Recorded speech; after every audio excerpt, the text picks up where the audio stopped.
Hello, everyone. Welcome to Random Encounter 307 or 307. My name is John O'Logan, and I'm back home. I'm back in Toronto. I just had a great trip back to Nova Scotia. I think I mentioned that last week. I was visiting my parents. I do a yearly visit my parents, check in, make sure everything's okay. Everything is okay. I watched a lot of game documentaries at the cottage, including the No Clip documentary about Hades. Really, really, really good documentary. Episode 5 should have a trigger warning on it because it's about them dealing with COVID, and you're like, oh yeah, I forgot how bad it was in March of 2020. But like the documentary, absolutely incredible. I ate so much Pictou County pizza, and if you don't know what Pictou County pizza is, it's not a tomato sauce, it's like a brown sauce, and it's Greek, and it's like the only place as I understand it, like the only place in North America where it's made, and that's what pizza is in Pictou County. It's what I grew up eating, and it's delicious. So whenever I go home, I have to eat a lot of Pictou County pizza, and I ate a lot of Pictou County pizza. But I'm really, really glad to be back because last night, I not only got to see Amanda for the first time in a month, but we also got to eat Thai food, which is something that is not in Pictou County. So that was wonderful. I'm also excited to be back here in my usual recording setup, and I'm especially excited to be chatting with the fine folks on today's podcast. Heads up, this is going to be a packed episode, both in terms of the people and in terms of the exciting games that we're going to be talking about. So here's more exciting news. We have 2 first-timers on the podcast. Zek, welcome to the podcast. Thank you so much for having me. Oh, it's a delight. And Paul, welcome to the podcast. Hi, it's great to be here. Absolutely. And we also have 2 old-timers on the podcast. Hey. I know, this is the second week in a row I got to make fun of Zach's age. But there's at least one person here who's older than me. Yeah, so. I can beat you on age, definitely. Really? I think I might have everyone. I'm 39.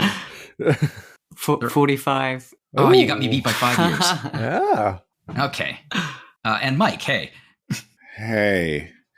See, when you said old timers, you just meant in terms of how long we've been at the site. I didn't know you were going to make fun of our age here.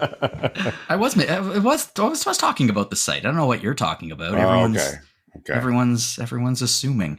So anyway, we don't really have time for chatter this week because we have 2 Game of the Year contenders that came out, and there's just so much to talk about.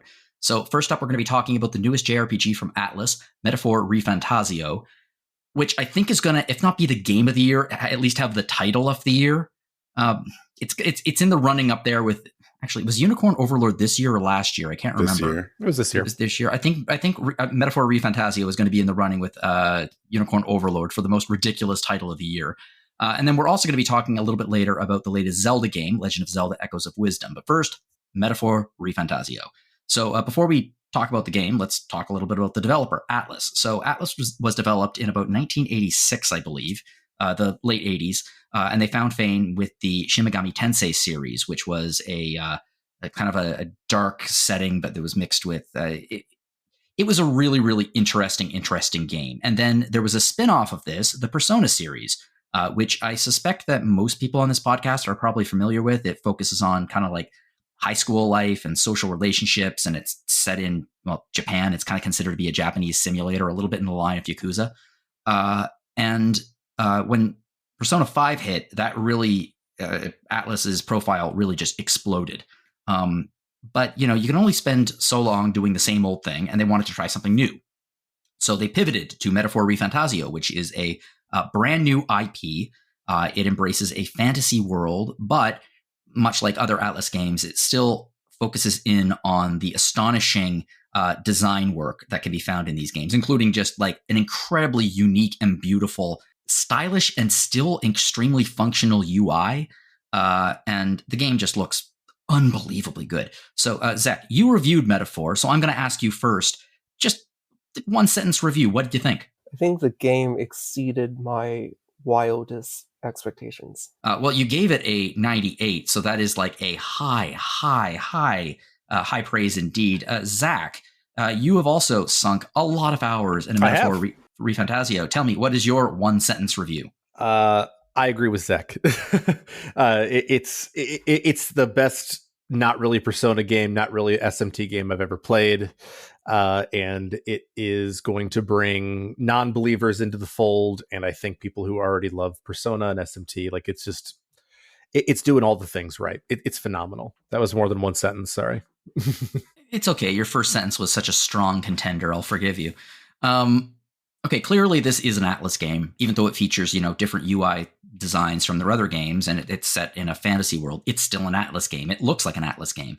So, Zach, what elements from Persona and Shin Megami Tensei are most evident in Metaphor's design? So I guess the first element is just the archetype system. So later in the game, you gain access to the summoner archetype, which becomes the devil summoner, and you have you obtain like talismans in the game, and they become summons that are based on the Shin Megami Tensei series. Interesting. And then on the other side, you get the masked dancer archetype, and it actually becomes like the Persona master, and you gain access to like the masks based on the Persona series.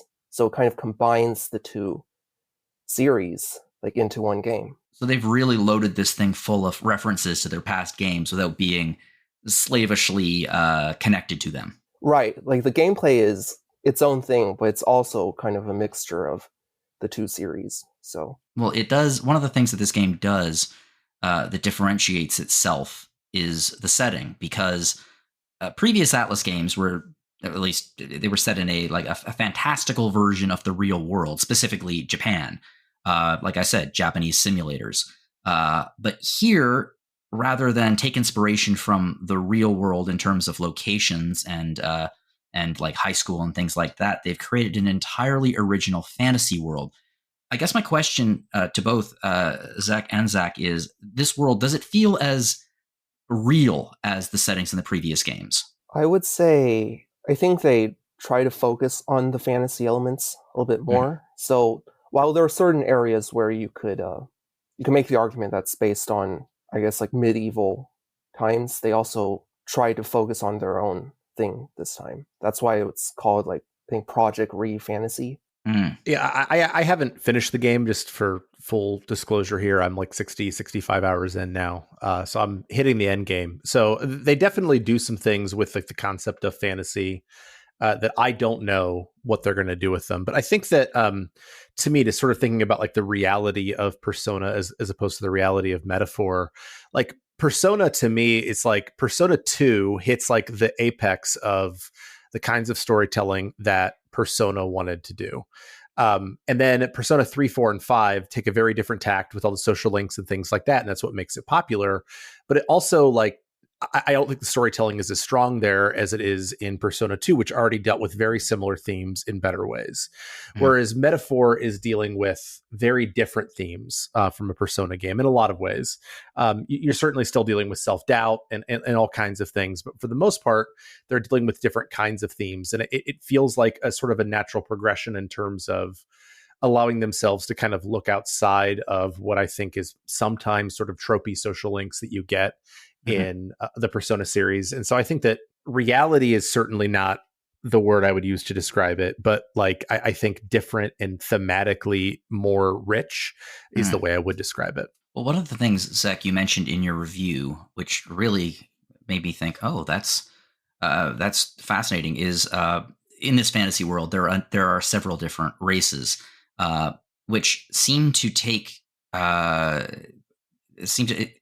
there's racism, obviously, but they're stand-ins for many ways of different classes, which is obviously something that we deal with in the real world all the time. This feels like something that is, yes, it is in fantasy, but they really, really delve into it here, and it sounds like it gets quite uncomfortable in places. Yes, I didn't want to mention any spoilers in the review, obviously, so I didn't want to go into specifics, but there are certain topics that they're able to cover in this game that I guess they probably couldn't in the Persona series, because people expect a certain kind of game with that series. So I guess that's as far as I can say without spoiling anything. Well, that's the beauty of both science fiction and fantasy, is it allows people to explore themes in a way that is much more not accessible necessarily, but like, okay, just take Star Trek, for example. Like, you could explore themes about racism in America by using aliens as stand-ins, and it wouldn't piss off the racists, and it wouldn't cause a massive amount of controversy, but you could still address those. And that's always been the case. Yeah, I mean, I think that you get I think I'll put a little sharper point on it. I think that you're looking at issues of like people who are trying to appeal to the population in a populist fashion, but they're ultimately fascists. And that becomes like sort of a key theme of. I thought you said this was supposed to be fantasy. Exactly. And so like, I think that one of the key themes, and the developers have said like, oh, we're not making any like specific political statements, and maybe they are, maybe they're not. But I think that it puts a really fine point on the different ways that we approach leadership and democracy and things like that in ways that I think certainly comment on at least America in 2024, whether that was their intention or not. Well, what's happening in this game? Let's give a little bit of context just about the general setup. Zek, so you gave a very, very good little plot summary at the beginning here. Why don't you tell us what's going on here? So basically, the game takes place in the United Kingdom of Uchronia, and the king dies at the beginning of the game, and essentially, like, there needs to be a new king, right? A succession to the throne. So the king, before he died, he used his magic to kind of create a system where you can elect like a new king, basically through like some form of democracy, right? So you have all these different people trying to claim the throne, and they all represent kind of a different form of government. They have different ideas, and I guess through democracy, which is very foreign to the society, like in the game, you can elect a new king. Okay, and there is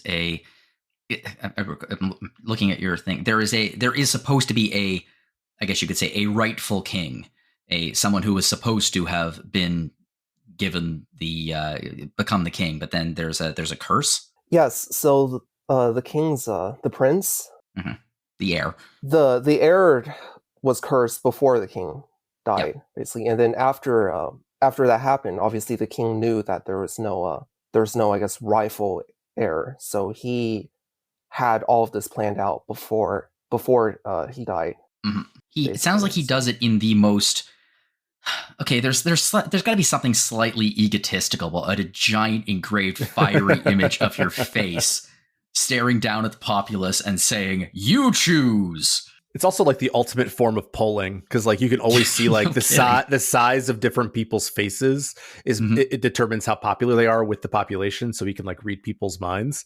So like it's like the ultimate form of like early polling. And we all know how accurate polling is. Yeah, no kidding. The game sounds like it's an incredible setup for a story that obviously has a tremendous amount of political intrigue in it, because I imagine that these various not just the political interests, but also the various tribes are also jockeying for position and trying to push ahead and get as much as they possibly can while they can. Yeah, it's definitely interesting in that regard. I remember there was a scene where, so the main character has a book, and the ideals within the book are basically like an ideal version of our society. So not necessarily how it is now, but how I guess it was envisioned to be. Wait, and our society as in like our world? Yeah, like a perfect version of our world. Like what if Twitter and Facebook never existed, kind of thing? Yeah, essentially. So he shares that vision with basically his allies who eventually join the party. And in one scene, it shows people, just voting at the ballot box, and that was how they determined the new ruler of basically that world, right? And it's so foreign to like everyone in the game, even though the way the king is decided right now is basically like a version of that. So that was very interesting to me. You mentioned the party. How big usually is the party? Like how many companions do you end up having approximately? So at the very end, it's about the same size as the Persona games. Okay. So you have quite a merry band with you. Yeah. Do the relationships between the characters develop similarly? Like I know, Zach, you mentioned social links earlier in this conversation. Is there an analog for social links in this game, or do they take a different tack when developing character relationships? So social links do exist in the game, and they are a focus of the game. Although I will say, unlike in Persona, they're not the primary focus. So in the Persona 3 through 5, if you, like hypothetically, if you didn't have social links, then you'd have almost nothing to do most days, right? So in this game, your social links, they're called followers. They always level up every time you talk to them, and you can like max quite a few of them out like pretty early on in the game, because you can use your other days to kind of explore the entire world. I find that, I guess, more interesting than the modern Persona games. Oh yeah, there are a lot of things I like about this game better than the modern Persona games, but I think it is the idea that it's not just like this. You go do social links or you go raise your social stats, and those are still important. Like you still have social stats, like you have like 5, I think, stats that determine like whether you can talk to certain social links at certain times. It is very Persona in that way. But 2 things that I really liked. One is that even if you say the wrong answer, it's not going to screw up your social link and make you do it again. It is like if you say the right thing, they're going to give you basically points towards leveling up your classes. And if you talk to them at all, like that is immediately a rank up in the social link. So it's not like you're trying to figure out exactly what's what, but also like there aren't as many of them. You only rank up to 8. And like a lot of the side quests will send you out like into the world. Like you're traveling around here, like you're going into dungeons on side quests. Like it gives so much variety in terms of the way that you experience these things. And a lot of those quests, like into the dungeons, like it'll raise your courage or it'll raise your imagination. Like I just played Persona 3 in the last 6 months. And granted, that's the first one, but like the volume of times where I was like, oh my gosh, I have to talk to this guy again. Like just like overwhelmed me with boredom sometimes. That is not here at all. Like they have really, to me, perfected sort of that rhythm of social link, dungeon, quest, like just that gameplay loop. Yeah, Zach says it better than I do. Like there's no fat on this game, and I think that's a big part of it. Oh, that is really nice to hear. Because I don't like making friends, really. I don't want to put that time and effort. I just want to explore. In video games, we still make friends. In video games, not in real life. I can see how that could be slightly misconstrued. I like the idea of if it doesn't matter what you say, your rating goes up. I wish real life worked like that as well. You know. That's the real fantasy and metaphor ReFantazio. Yeah. Okay. Well, something you said a minute ago about the world. I'd love to talk briefly about the world itself because, oh my God, it's so pretty. Like looking at some of these screenshots of just the cities and the architecture and designs. I don't know.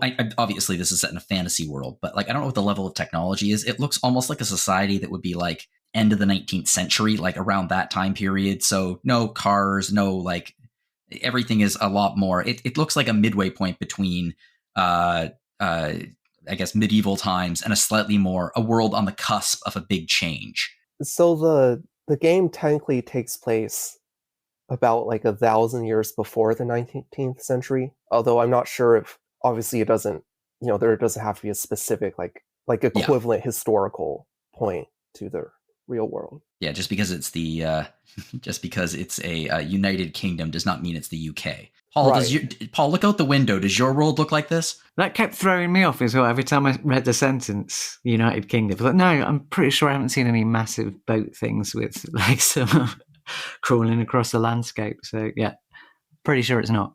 Well, I think the world design of this thing is just gorgeous. It just looks so beautiful. And I'm not surprised considering who it's from. Similarly, RPGs from these fine folks do tend to have pretty good combat systems. And it sounds like they have done it again. And I'm curious, Zach, how does Metaphor's battle system compare to those found in Persona and Shin Megami Tensei?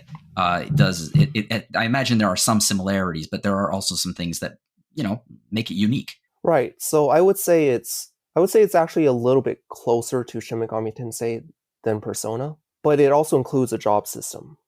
Right, with the archetypes. So that's such the magic word for so many people who are listening to this podcast right now. They're like, job system, you say? It's effectively like a very, very good version of the job system, I think, in the sense that, so with Persona, one of my issues is that you can become very overpowered very early on because you can just completely take advantage of just like getting like extra turns, right? But if you do that in this game, you basically only lose half a turn, so you don't gain as much, so you can't just become extremely overpowered like at the very beginning of the game. And the jobs are different enough to where you are encouraged to kind of find the right strategies for different bosses rather than just using one and just customizing it the whole time. Yeah. You can only transfer like a certain number of skills throughout the game. So, and it's interesting too, because like they and one of the things I like about it is that like they have like these informants. So you go talk to them before you go into a dungeon or fight a boss, and they're like, hey, here are the weaknesses, here are the things you need to think about. They'll actually give you recommended jobs. And like so many times I would be playing through and I'm like, oh, you want me to use that job? I haven't even touched that job, so I guess I'm using that now. And so like it really requires that you adjust and strategize, especially early on. Like I've kind of found my rhythm with it at this point, but like early on, like it took me like 2 or 3 days to do a dungeon, and I was like, no, this is a failure. I'm supposed to do it in one day. So yeah, it's I don't think it's quite as challenging as an SMT game, for reasons that Zach points out in his review, and I'll let him talk about these. But I think that the experimentation with the job system is really, really cool, and you can just cross class just enough abilities to make them all feel unique, and like the job really still matters, and the individual characters have different stats that make them better for some of them. Like it's just like, and it's not punishing to change jobs all the time. Like I do it a lot, and it's one of the better job systems I've played in a series that's never really had it before. It's fantastic. Not that I know this is a new series, but you know my point. Yeah, I think the interesting thing about this particular game and this conversation as well is that it is very, very difficult to divorce this game from their previous output, because the Persona games, and apologies to fans, to a lesser extent Shin Megami Tensei, have become so iconic in the video game landscape, and it's like they're known for Persona. And the fact that they have decided to try something new and create their own new fantasy world while still remaining true to the many of the gameplay systems that they've developed over the years and refined, and in many cases perfected, it's difficult for us to talk about this game without talking and comparing it to Persona and SMT. But it really does sound like it stands on its own as a brand new IP that we wouldn't need to compare it to Persona or SMT, realistically speaking. It's just that good. Yeah, I would say if you're a fan of like even the classic like Final Fantasy games, you would love this game as well. You know, it's its own game in many ways. So yeah, see, for me that is a huge thing, because I love the idea of the Persona games. I've always wanted to play one, but the reality is that they are. It's Persona 5, and also the way they release these damn things. Whenever they release a new Persona game, you're like, well, I could play it now, or I could wait 2 years from now, and they'll release Persona 6 Silver or some such nonsense as that. It's really, no doubt they'll do that. They'll do the same with this too, but it's really nice to have a really good brand new entry point into the kind of games that Atlus creates. Like you don't need to know anything about any of their previous games or anything. This is an entirely new IP. So you can just, I think they're probably going to get a lot of new players and a lot of new fans just based on this game. Yeah, and I think that's true. I think that the variety in the gameplay, because I think like some people complain about like Persona being too VN, and SMT, and I have the same criticism, is like so dungeon crawly and so like sort of gimmicky in some of the ways that the combat rolls out, that they're both very particular things. But if you meld the two together, make the two more accessible, add more variety, and also throw that fantasy setting on top that like a lot of those classic Final Fantasy fans want. And I think that like for all the moaning that people do about the lack of like people paying attention to turn-based games, like this has been a great year for turn-based games, and this very much feels like it's in that same tradition of some of those classic Final Fantasies. Yeah, this is probably going to scratch an itch of quite a few people who I know that you very much enjoyed it, Zach, but people who want turn-based combat rather than real-time combat in their RPGs. Right. Absolutely. Yeah, I know that you got to be fair, anyone who liked 16 got quite a bit of flack about that one. I welcome it. Bring it on. Bring it on. Bring it on. Let's talk about one or two other things in this game before we move on. And what I would really like to talk about is the performances, because it sounds like this game has some fantastic characters in it. But Zach, one of the things that you raved about in your review are the vocal performances and just how incredibly good they are. Yeah, so I think the English voice cast is phenomenal. And obviously, the Japanese voice cast always is. But for some games, I would just play in Japanese. But I think the translation team did a phenomenal job with the voices here. So yeah, I mean, it's sort of similar to a Xenoblade game. Like, so I'm playing, my wife is from England. And like, there's such a variety, because this was an English voice cast, and like, there's such a variety of English, accents and things like that. Like, there's Liverpudlian and so it's an English voice cast. It's not just an English voice cast. Yeah, it's like English voice cast. England voice cast. Yeah. And there's Paul, Scottish. we're getting UK. Are you sure that this is not set in? I was starting to change my mind, actually. There's like a group of like bat people who like have like a little bit of a French accent too, so they go a little over the channel real quick. But like I lived in Scotland, there were bat people with that French accent. That sounds. It's just delightful. Like, and they get the dialect like just right. Like, my wife is very particular about these things, and she's like, "Oh my gosh!" and she just laughs like every like 30 seconds over like something that Eugene says, or Eugene says, or something that there's like a big dog guy. I won't say his name. That she really loves that guy. So yeah, it's I think the voice acting and the localization is phenomenal. Well, that's really good to hear, because I tend to go for the Japanese voice tracks in certain series like Yakuza and Trails. Yeah. But otherwise, if it's something brand new, I do at least initially like to check out the English voice acting. So to hear that that's good, it's really reassuring. What's interesting is that they're so committed to the localization that they use the kind of the English spelling for like certain words. Yeah. Oh, so things are going to be spelled properly. I wasn't going to say anything. I was going to leave that one away. I do not understand. Look, you guys call yourselves the U. For someone whose like country starts with the word you guys do not like to use it anywhere.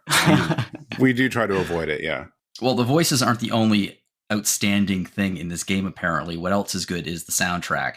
Like, is this going to be a memorable soundtrack that we'll be talking about in a few years? So I think Shoji Meguro is like one of the best composers, I think, like on the level of like Mitsuda, so I think he's done so many like amazing soundtracks. I think his range is incredible, because this game is so different from like Persona, which is so different from Shin Megami Tensei, and the fact that he's able to create a soundtrack like this is just incredible. It's like this like propulsive church choir music half the time.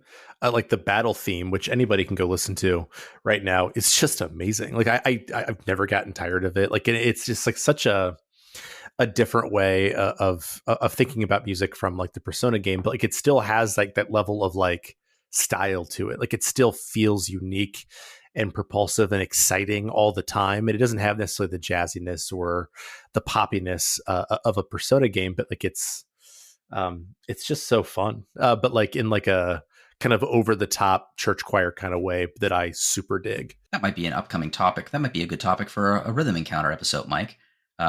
Focusing in on Atlus music. Could be. I mean, I know you did a Persona episode, but yeah, but it's been a while. Yeah. It's really nice when a new IP, well, frankly, explodes onto the scene with as much style and excitement as Metaphor ReFantazio, because this thing really has taken a lot of people by storm. It looks astoundingly beautiful. It apparently sounds great. It has great gameplay, fantastic story with layers of political intrigue. Like this game, it sounds like it really does have it all. And I think, I mean, let me put it this way, Zach, if you had to sum it up in like, I'm not going to limit you to a sentence again. what would you say to someone who has never played an Atlus game before and is like, but this one looks interesting. Why should I play this? Well, I would recommend this, like highly recommend this to any JRPG fan.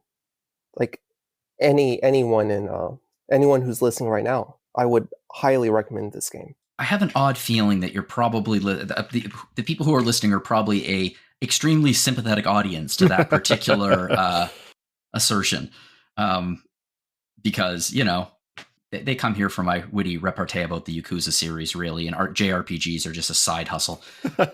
Zach, how about you? What would you say? This game rips. It's awesome. Yeah. Like, it's just so good. Like, I actually can't imagine someone who is like a reader of RPG fan, and we know that we have like a particular, group of fans who oftentimes like more old school things or more turn-based things, and they resent when we say anything nice about anything that is not those two things.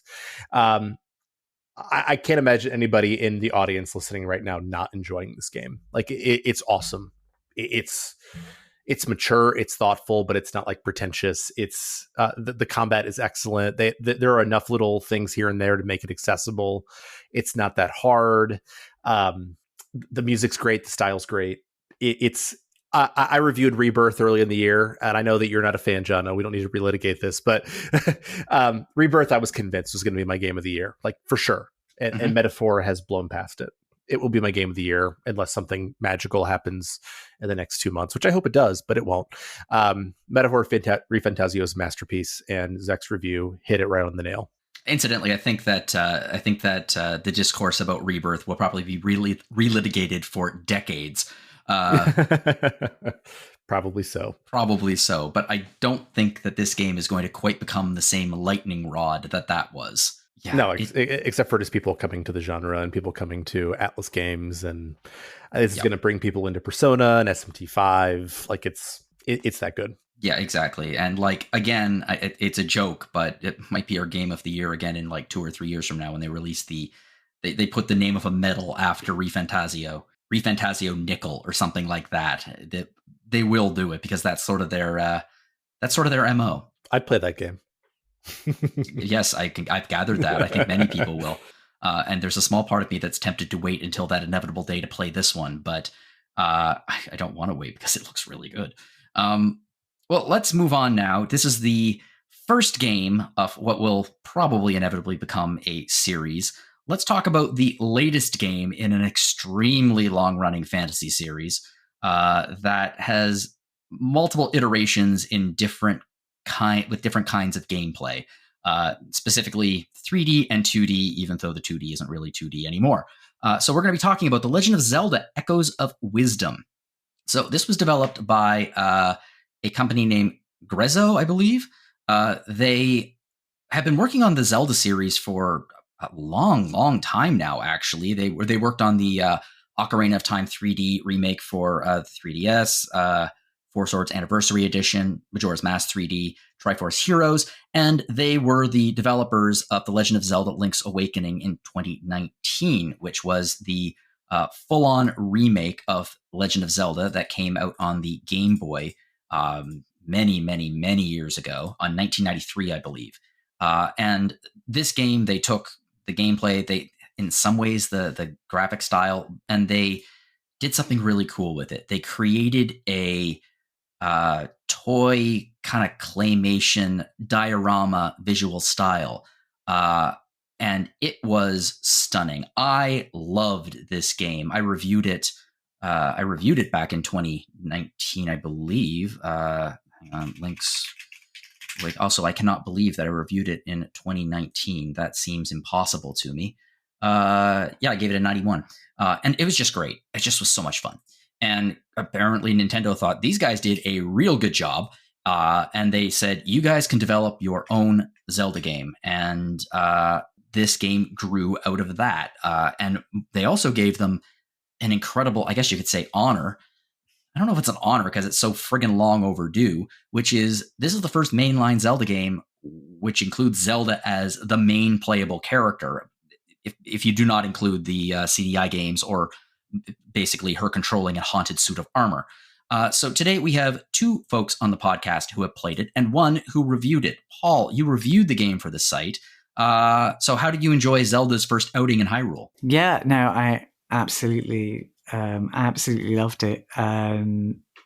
As I think mentioned in the review, being a little long in the gaming scene, my earliest memories are A Link to the Past.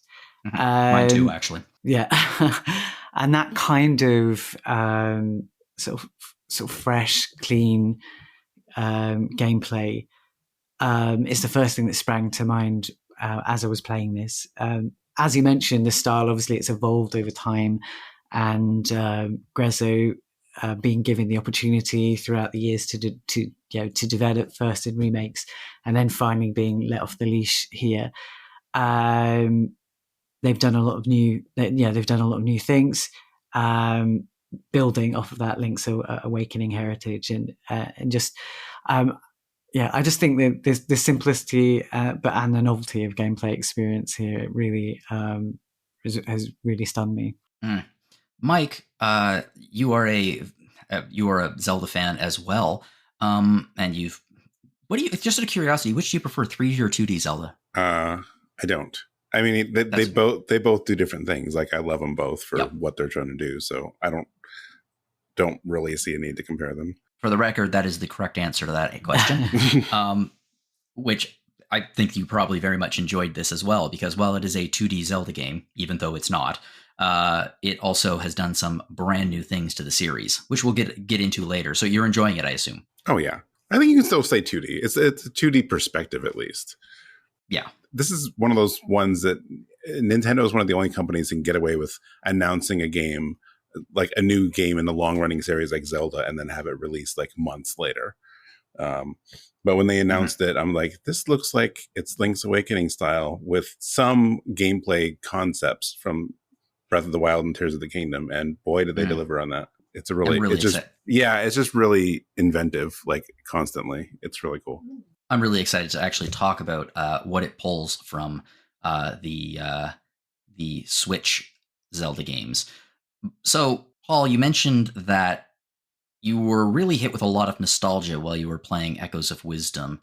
But this isn't just a nostalgia wave. This isn't just relying on nostalgia. There's a lot of new things that are happening here, right? Yeah, that's definitely right. They're tuning into the nostalgia and the feelings that we all have around, or that many of us have around this series, with the Link's Awakening style, the traditional sound effects that we're so used to by now. But they're really not just keeping that one boring course of redoing everything again in the same way, which is something they so easily could have done. I think they, from interviews that I've read, they were throwing ideas around, one of which, of course, being the one that you've mentioned, the one that fans have wanted for so long, that Zelda becoming the main character. But the other thing is this core mechanic that they've introduced, where they thought, well, we've got Zelda as a character now. We're not going to have her do exactly the same things that Link does. She's not going to be just primarily this warrior character. We're going to give her some new abilities. So during the course of the game, she meets a little sprite thing called Tri, and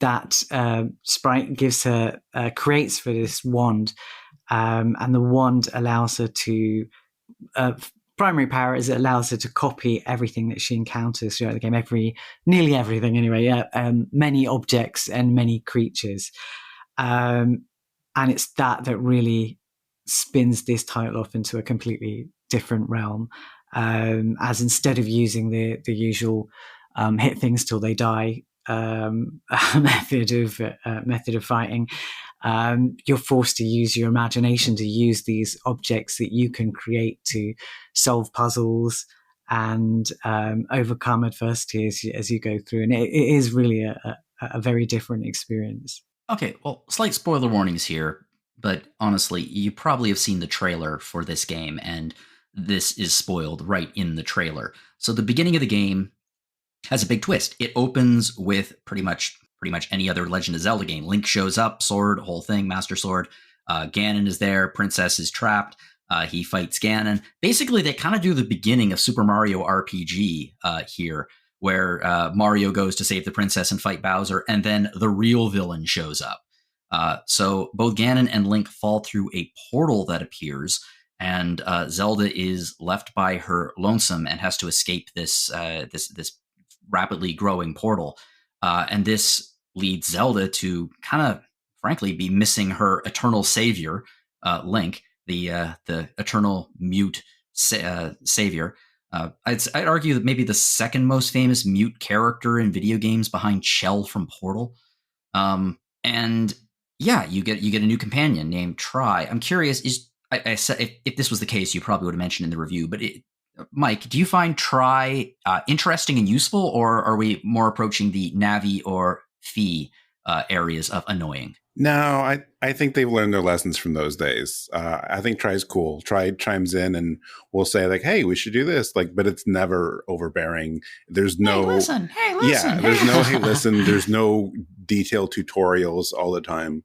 So they've done really well with that. Yeah, I think Tri's pretty.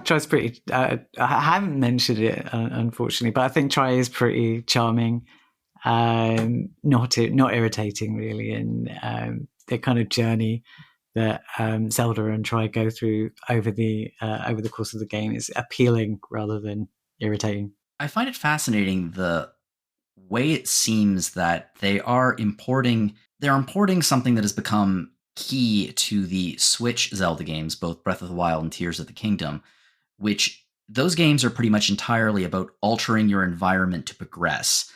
There are environmental puzzles and things that you need to solve, but by using Link's respective powers in both games, you alter the environment. And that's something we haven't really done a whole lot of in 2D Zelda games, but that seems to be the point here. By using the Tri-Rod, you can alter your environment and climb things to explore.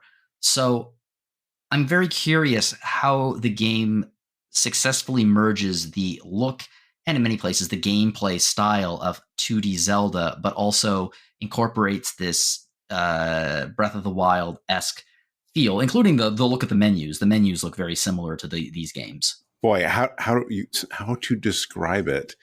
Yeah, it's interesting. Like it's not to the point of Tears of the Kingdom where you're finding things in the field and literally building contraptions, but otherwise, yeah, like it's not. There are some story components that are a little bit linear. Like there are certain events you have to do before other ones, but otherwise it generally lets you go where you want to go.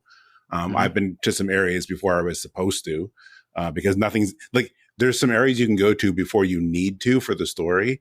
And there's all the characters in those areas even have dialogue. So like they reference the fact that like everything's fine here. It's I have no problems in life, which I thought was cool. Like they expect you to get to those areas because as long as you have the means and creative enough to like put a trampoline here on top of a rock, on top of a tree and can climb around, you basically can go anywhere. So it does have that mindset of the Switch games. As long as you can devise a way to climb over things, you can get there. Like there's not invisible walls or anything. Yeah, it's kind of a limited freedom thing, isn't it? Which is good. And what I appreciated in the game design is that obviously some echoes, as they call them, some objects you're going to be forced to copy as you go through it. There's no avoiding it. But other things you can easily miss. But at no point is it designed in a way where if you've missed that item, there's usually going to be another solution. So for instance, I think there's mild spoilers, I suppose, but there's like a trampoline in the village area right at the beginning. But you can just breeze straight past that. It makes things massively easier if you have it, but if you don't, you can use a selection of crates and beds and other items, and you'll still be absolutely fine. So it's really it's great in that respect, and it does reflect some of those 3D aspects as you mentioned. Yeah, and some people play Tears of the Kingdom without getting the glider, but it seems like it's a good idea to get it, right? Yeah. I'd only slightly disagree in that you can miss the trampoline because you shouldn't. That trampoline was like my best friend for like the first 10 hours of the game. But yeah, I mean, you could. It's true. You could go and not get it, but that would be. I mean, it would change the way you play, which again harkens back to the Switch games. Like there are different ways to do it, and that's it's interesting that you can do it without things like that. It's funny because I watched my wife play a fair amount of this game, and she just used beds. That was it. Beds for everything. So me too. That's fine. Hear that? Yeah, it's like a meme for me now. Yeah, bed is my favorite thing for sure. The bed is my current avatar on Switch, actually. So yeah. Excellent. I think one of the reasons I'm most excited about this game, and I am very excited about this game, is that when Breath of the Wild was first released, they released a couple of like behind the scenes videos. And one of the behind the scenes videos showed that, yeah, before we started on Breath of the Wild, we prototyped Breath of the Wild using a 2D Zelda that kind of resembled the Zelda on the NES. And it showed you being able to alter the environment and like start massive like grass fires and tree fires and things like that, and create your own rafts out of trees. I remember looking at this thinking, I want to play that. That looks amazing. Like I wanted to play it more than I wanted to play Breath of the Wild.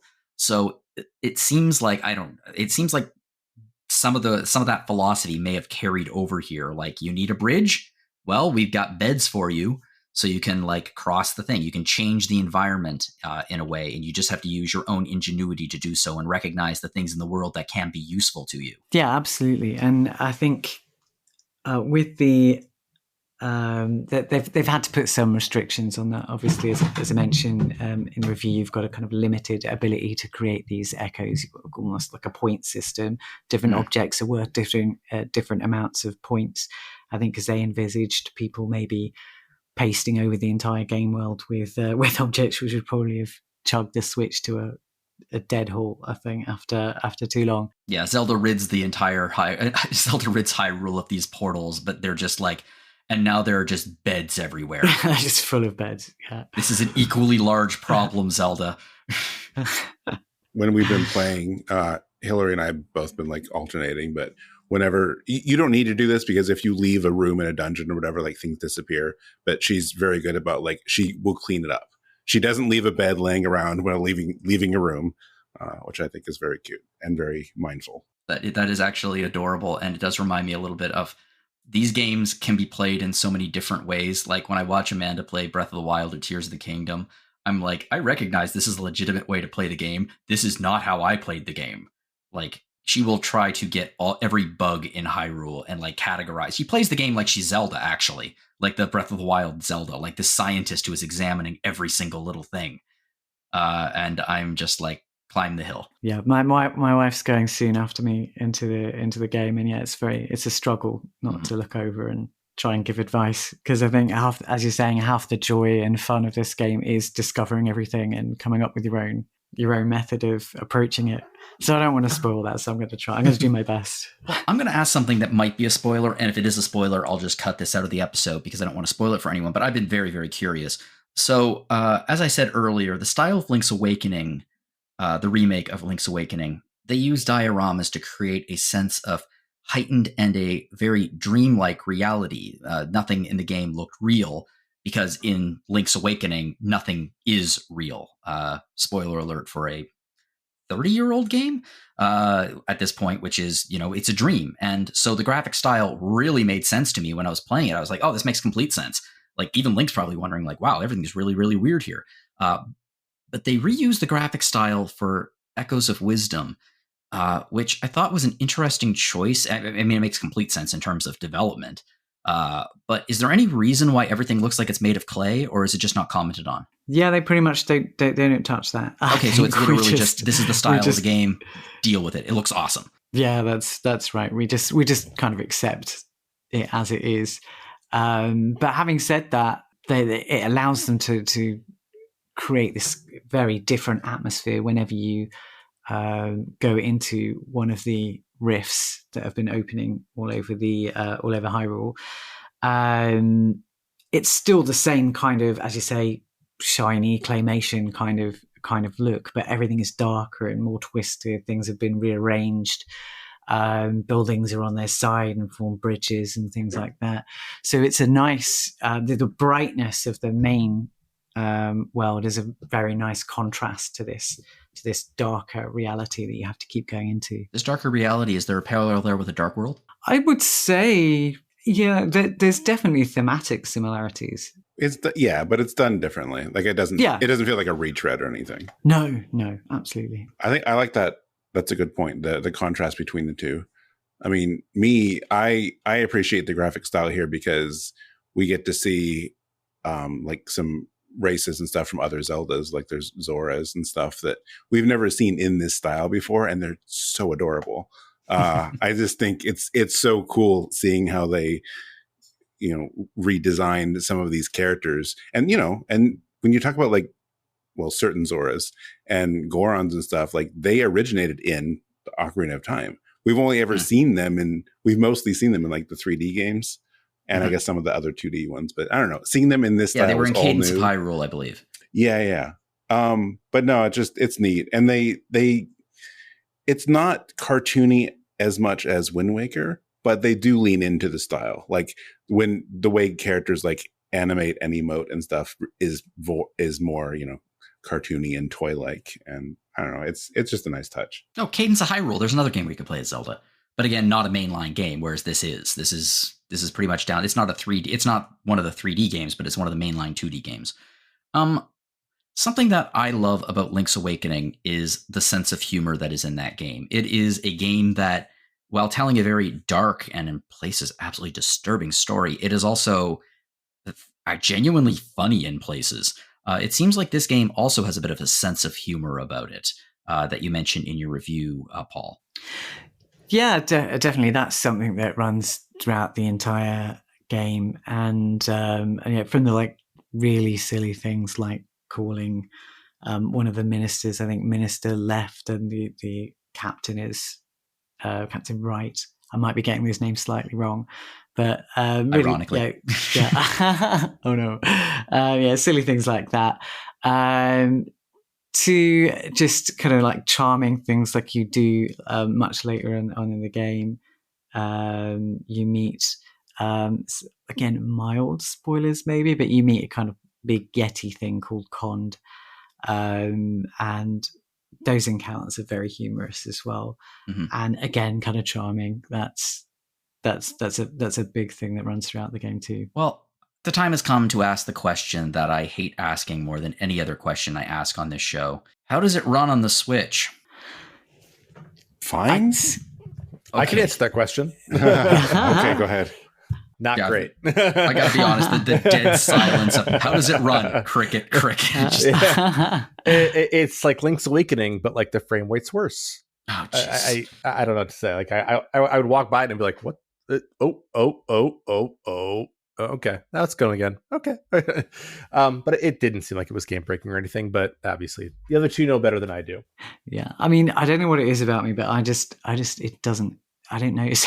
It didn't really. I think it would have to get quite bad for it to impact my playing experience. And all I can say is that really, it didn't for me. I've sort of seen the discourse around this afterwards is that, it's causing problems for people, but for me, not really an issue for the whole game. I'm sure performance could be better, but it didn't really worry me. I think for me, my biggest concern when I looked at this game originally is the Legend of Zelda games did tend to be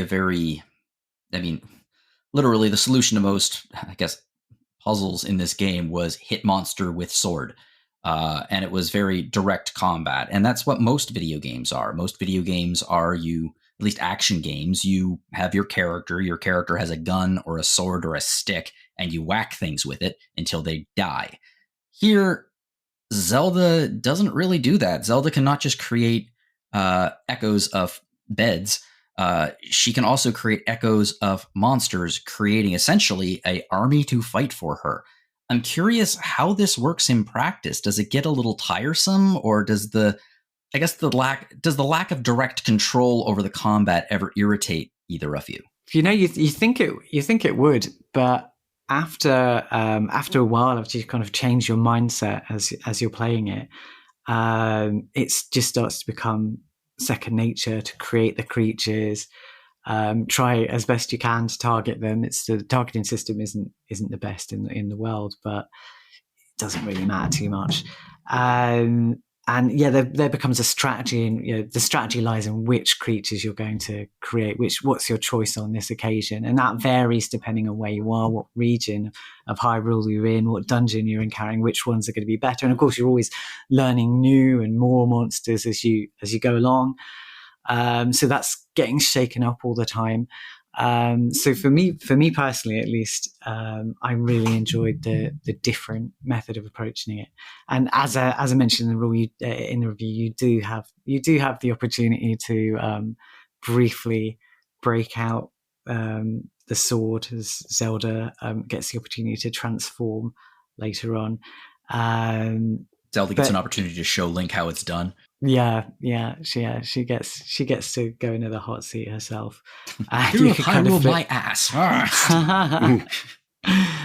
You can kind of flip between those modes, but I think it's a great system. Yeah, I think the strategy comment is the important one, because it all depends on where you, like, are you fighting something made of fire, or do they fly? Are they on the ground? So I'm not bored with it at all. The funny thing is, was it Tim? Someone in Slack said something just recently that they find like the sword fighting part is actually the least interesting part of combat.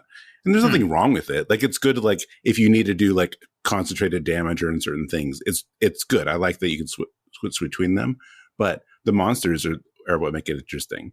Like, you have some things that can freeze enemies, and because of the cost of different things, you're like, okay, I can send like 5 crows out to attack these things, or 1 dark nut. And they're going to do different things. And that some things can't hit the dark nuts because they have shields or they're armored. So it's, you're always thinking about like, well, what's best for the situation? And a lot of, there are some echoes that I haven't found any use for at all, but most of them I've used somewhere. Just for the heck of it. I'm like, let's see how this works. And sometimes it surprises you. Yeah. And I think because the sword fighting mode is linked to a sort of magic meter, my kind of decades of JRPG training has sort of taught me, like, don't use it. You don't want to run out. You don't want to run out. So I'm not going to do it. I'm just going to do the echoes.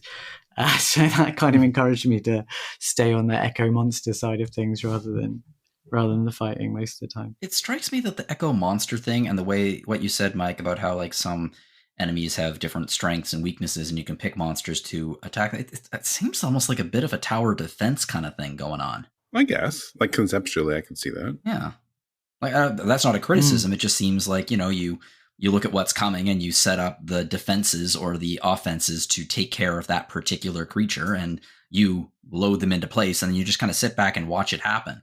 Which, to be fair, is a approach. It makes sense. She is a princess. She has armies and things. She has people to do this for her, really. Right. Yeah, there's definitely an element of that, and certain enemies and puzzles are also sometimes tackled not just with the monsters, but with some of the objects that you echo as well, and putting those into the correct position. So yeah, I think that's a very good comparison. Well, I said she has people to do that. She has a person to do this for her. Just one, really, a emerald clad little mute idiot. That's who she just sends out to do everything. Here's the big question with this. This has been very warmly received, very well reviewed, pretty much right across the board. It does some very innovative things with The Legend of Zelda and with the formula. Do you think this is going to have any impact on the future of the Zelda franchise moving forward? I mean, okay, I'm just going to put it like this. Do you think this is going to be the last time we play a Zelda? I hope not. I think not. I think, I suppose a lot rides on how successful the title is, but I could definitely, I think, as you said earlier, see this maybe going off in its own direction, being its own kind of side series. And I would like to see that. I think there's definitely room for evolution here and new ideas, maybe some refinements, maybe taking some of the feedback from people that have played it. So yeah, I think there's definitely a future in this and more they can do, I think. Yeah, I could see it. Until this game got announced, it's one of those things, and I'm not one of those people that am going to be like, you know what, this developer said this on this one day, and like they lied to me, but they pretty much lied to us. They were like, yeah, like when talking about Tears of the Kingdom, they're like, this is how Zelda's going to be moving forward. I'm like, okay. I mean, I'm okay with that. So I just expected whenever the next Zelda game came out, it would be an open world 3D game. And they're like, well, actually, we're going to do this. I'm like, okay, sure. So you never know with them. I really thought that they weren't going to do another game in this style outside of maybe a remake, which, by the way, a remake of the NES game in this style would be great. But so who knows? If they want to do more, I would welcome it, whether it's in this 2D style game or a 3D game. I like the idea of having Zelda be more active. Yeah, and I think it's likely they'll do more. I mean, in the again in one of these interviews that I've read, they say that this is the style that they foresee the quotation marks 2D Zelda going in the future. Oh, okay. I should read that. Yeah, so I definitely think this might be part of their strategy and have those two different strands. Yeah, because I sometimes wonder whether or not there's a demand for playable Zelda in Japan, because there's clearly a demand for playable Zelda in the West. There has been for years. This is not a new, wow, we really, really want to play a Zelda. I remember like there was one of the reasons why, what was the character's name? Linkle? Ignoring the fact that it's a stupid name. Yeah. But when Linkle was introduced, it's like, hey, look, we're giving you a female protagonist. It's like, you already have one. Jesus, just give us Zelda. Just give her a friggin' hook shot. She can handle it. I sometimes wonder whether or not there is that demand in Japan, and that's the reason why we haven't gotten it yet. Because clearly, as this proves, it can work, and it can work really well. Yeah, and I think it's important here that, as we've talked about, and as everyone knows, like that Zelda isn't just a reskinned Link. If she just had a sword and it just played like any other game, it would really not mean anything. Yeah, blonde elf is blonde elf, whatever. Right. So yeah, I think. Oh, go ahead. Oh, sorry. No, I was just going to say, yeah, I think it's those are really good points. And I think maybe it's. Sorry, do I hear a cat in the background? There is. I apologize about that. There's no need to apologize. We cats are welcome here. Cats are not welcome here. I'm allergic, but cats are welcome on the podcast. Yeah, they've gone a bit mad. It's the time of night in where I am in the UK. Yeah, but I was just saying that it's a very good point, and I think maybe the fact that they've given this to Grezzo rather than Nintendo in-house development, and it was being Zelda is kind of one of their wild ideas. Maybe there is certainly some truth in that suggestion that maybe it's more popular over in the Western world than it would be in Japan. Okay, last question, which is very important. What are the names of your kitties? Yeah, really weird. They are Fafred and Grey Mouser, named after some 1970s fantasy novel characters. I think those are adorable names for cats. Yep. Grey Mouser gets shortened to Mouse usually, which confused my children when they were very small. No, I thank you for sharing that with us. We are we like when there are new additions to the RPG fan staff pet population. So that is delightful that they made an appearance on the podcast. Thank you. And also thank you for playing this game, and thank everyone for playing these games actually and coming on and talking about them, because these are big. They're real big games, and they are exciting, and they're both editor's choice, obviously, and they are both contenders for Game of the Year. It's going to be quite a contest this year. Holy crap, it's October. It's going to be quite a contest sooner than we think. Dragon Age is still coming. Oh, yeah. Oh, my God. Yeah. Release 2024 video games. Like, what else is coming out this year that is going to be hopefully hitting? Let's see what we got here. I'll tell you what my game of the year is, unfortunately. It's friggin' Balatro. It's so good. It makes me angry. It's so good. Can't stop playing it. It's so unbelievably good. Like the music in Balatro is like underrated. Like the music is great. I will make the controversial statement that this year was even stronger than last year. That seems to be the kind of thing that's been going the last few years. It's I think it's a fair argument. Yeah, I might agree with that. Yeah, it's this year has been. So what's coming out? Coming out that might be Game of the Year worthy. Romancing Saga 2. No. Sorry. Wow, that wasn't even me being a little bitch about Saga. I was just like, nah, probably not. Dragon Age, like you said, is coming out. New Mario and Luigi game. A Brothership. Brothership is coming out. Dragon Quest 3. Yes, that will be. I don't know if that'll be a Game of the Year contender, but it might be a popular, fan favorite. Still some big titles. It's still big titles, isn't it? Considering there's only a couple of months left to go. Yeah, and think about this: Naughty 3 is less than a year away, and then we have the Game Awards, and we'll just get announcements for next year. Turns out that this is an industry that just keeps churning along, and doesn't look like we've reached E3 levels of collapse yet, and I doubt we will. Well, I'll tell you something. As long as there are games that are coming out, Random Encounter will be talking about them. Again, thank you everyone for coming on and talking about these games. I really, really appreciate me giving your evening, especially you, Paul, because it's 1:30 in the morning there. Wow. So thank you very much. I'm going to let you go real soon so you can get into bed, and I assume your cats will be delighted by that. If you are looking for a way to support us here at RPG Fan, we have opened a store, and you can find it at www.rpgfan.com/shop. You can find lots of stuff on there. You can find mugs, you can find t-shirts. You can also find our collaboration with Hyperplay RPG, the RPG Fan Review Card Collection. This is a showcase of nearly 300 of our review cards, as you can see on our social medias. I love these things. They are really, really great snapshots of a review. And you can look at it. You can see pros, cons, some screenshots, takeaways, the score. They're really, really cool. And they look so damn good in the book. So I highly recommend checking that out.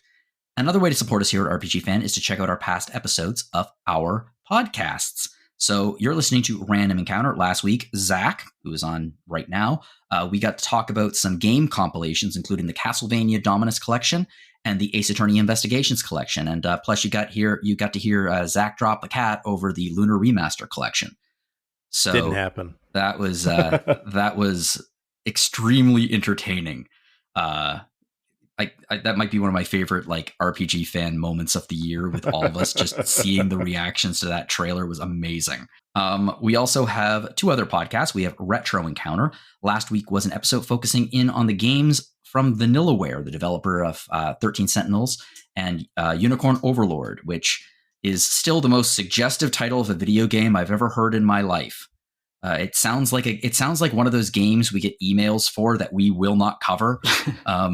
But it's actually a really, really cool tactical RPG. We also have Rhythm Encounter, which is RPG Fan's music podcast. And seeing as that we have one of the hosts of Rhythm here, Mike, what are you chatting about last week? And what are you going to be chatting about next week? Well, last week on actually all of October, well, our 2 episodes in October are sort of meant to be thematically similar. So last week we did a composer episode on Michiru Yamane, who's very well known in our circles for Castlevania and Suikoden games, which of course both feature on the episode. And then next week we are doing a Halloween episode because we haven't done a Halloween episode in 4 years. So we figured we'd get some creepy music together again. So that is what we're doing. It's the Great Pumpkin, Mike Salvato. Oh, damn it. That would be a good name for the podcast, actually. Anyway, that's just Great Pumpkin Charlie Brown is my favorite Peanuts special. I love the Great Pumpkin Charlie Brown. I think it's a genius piece of work. That has nothing to do with any. Oh my God, Halloween is soon. Okay. If you'd like to get in contact with us here at Random Encounter, you can fire us off a message at podcast@rpgfan.com. I would love to hear from you if you have any ideas for future episode themes, discussion questions. I would love to have some discussion questions idea. We'll share your name on the show and say that you were the one who suggested it. So Jeff, fire me off some feedback. If you'd like to send me an email directly, you can do so at jlogan@rpgfan.com. I'm not the only person with a social media presence on the site. Zach, where can we find you online? You can just use my Discord, which is tentative user. Okay. And Zach, where can we find you? You can email me, zachw@rpgfan.com. You can also find me on our Discord as ZachW. Cool. Paul, where can we find you? Yeah, I don't have a massive social media Good for you. presence at the moment, so probably directly at RPG Fan. And I am on the Discord as well, but I can't remember what my username is. That's fine. And Mike, where can we find you online? RPG Fan. Email is best for me, so that's mike@rpgfan.com, unless you want to talk about Rhythm Encounter, in which case music@rpgfan.com. Cool. If you enjoyed listening to this podcast, please share it with your friends. You can help us get the word out there, and you can also rate us and review us on iTunes or your other podcast players of choice. Zach, Paul, Mike, again, thank you so much for joining me today. This was such a big episode, and the games were just incredible to talk about. So thank you very, very much for giving me your evening. I so appreciate it. Thanks for having us. Yeah, thanks for having us. Thanks a lot. And again, to everyone out there, as always, whatever you are playing, have fun.